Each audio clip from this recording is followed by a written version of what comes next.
আজকে পবিত্র সফরকালের প্রথম জুমার দিন মহান আল্লাহ তাআলা দুনিয়ার সরানোর সেতুর জমিন থেকে বাঁচাই আল্লাহর পবিত্র জুমার নামাজ পড়ার জন্য আপনাকে আমাকে আল্লাহ তাআলা আল্লাহর উপস্থিতিতে আশা ভরসা তৌফিক দিয়েছেন। সেই মহান মালিকের দরবারে শুকরিয়া জ্ঞাপন করি।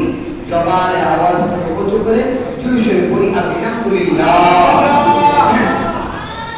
লক্ষ কোটি দরুদ সালাম দয়াল নবী নুরানি কদম মুবারকে জিনার রসুল আসমান জমিন আর কুরসি লৌহ কলম কোটা কোল কায়নাত আল্লাহ তাআলা সৃষ্টি করেছে। জিনাকে নবীর 1 লক্ষ মতান্তরে 2,24,000 পয়গম্বর দুনিয়া থেকে দাওয়াত প্রচার করেছে বিনা দরখাস্তে। আল্লাহ তাআলা আপনাকে আমাকে আখির পয়গম্বর উম্মত হিসেবে কবুল করেছেন। সবাই বলি আলহামদুলিল্লাহ। আজকে খুতবার বিষয়বস্তু মহান আল্লাহ তাআলার সিফাত বা আকীদা, আল্লাহর উপর বিশ্বাস করা।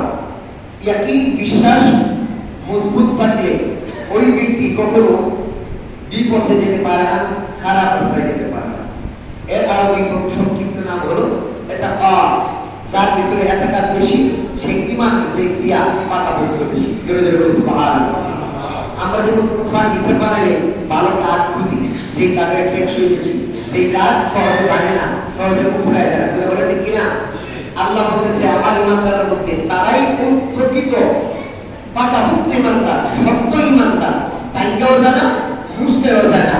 তারাই ইমানদার যারা আমি আল্লাহর প্রতি এটা কাজ সবচেয়ে বেশি। জোরে বলি সুবহানাল্লাহ। তাহলে আল্লাহর প্রতি এটা এর বাংলা অর্থ হলো বিশ্বাস।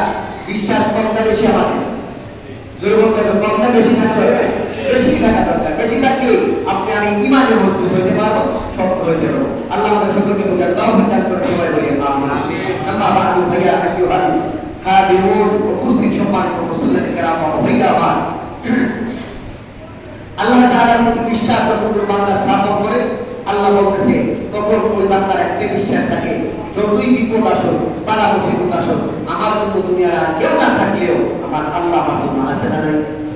বলেন আছে না নাই? আমি যদি আমার আল্লাহকে ভালোবাসি আল্লাহকে আমাকে ছেড়ে যাবে? আমি যদি আল্লাহর হুকুম আহকাম মানি আল্লাহকে আমাকে ভুলে যাবে?